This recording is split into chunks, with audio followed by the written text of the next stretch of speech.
এখন বাজে ঠিক দুপুর 2টো। আমি বেরিয়ে পড়েছি আমার বেস্ট ফ্রেন্ডের সাথে দেখা করতে। তোমরা অনেকেই ওকে চেনো। আর ও অফিস করে চলে এসেছে, আমিও বেরিয়ে পড়েছিলাম তাই দুপুর করে। প্রথমে গিয়ে খেয়ে নিলাম ঝাল ফুচকা। যখন কলেজে পড়তাম তখন প্রায় কলেজ থেকে ফেরার সময় ফুচকা খেতাম। আরও যে কত জায়গায় গিয়েছি, এই বাগনানে যে কত স্মৃতি জড়িয়ে আছে আমাদের, সেটা বলার মতো নয়। তো ফুচকা খেয়ে আমরা চলে গিয়েছিলাম কিছু কেনাকাটা করতে, সেগুলো পরে তোমাদের সাথে শেয়ার করব। আর এই সেই আমাদের কলেজ, এখানে অনেক স্মৃতি জড়িয়ে আছে। তারপর চলে গিয়েছিলাম পান্ডা মোমোতে। কলেজে পড়তাম, প্রায় আমরা কলেজ বাঙ্ক করে খেতে চলে যেতাম। অলি গলিতে আমাদের চারিদিকে অনেক মজার কাহিনী ছড়িয়ে আছে। তো প্রথমে অর্ডার করে দিয়েছিলাম গার্লিক চিকেন আর নুডলস।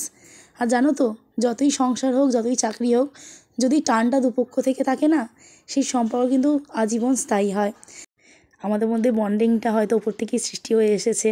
ঈশ্বরের কৃপা যে আমি ওর মতো একজন মানুষকে পেয়েছি।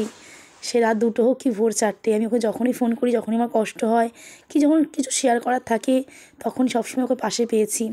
আমার যখন লাইফের একটা খুব খারাপ পরিস্থিতির মধ্যে দিয়ে আমি যাচ্ছিলাম, সেই খারাপ সময়টা ও ছায়ার মতো পাশে থেকেছে। ভগবান বাবা মার আয়ের পরে আমার জীবনের অবদান অনেকখানি। তো খাবার এসে গেছে, খেয়ে নেবো। আর কটা ছবি তুলে নিলাম। বরাবরের মতোই ও আমার অনেক ছবি তুলে দিয়েছিল। টাটা, দেখা হচ্ছে অন্য ব্লগ নিয়ে।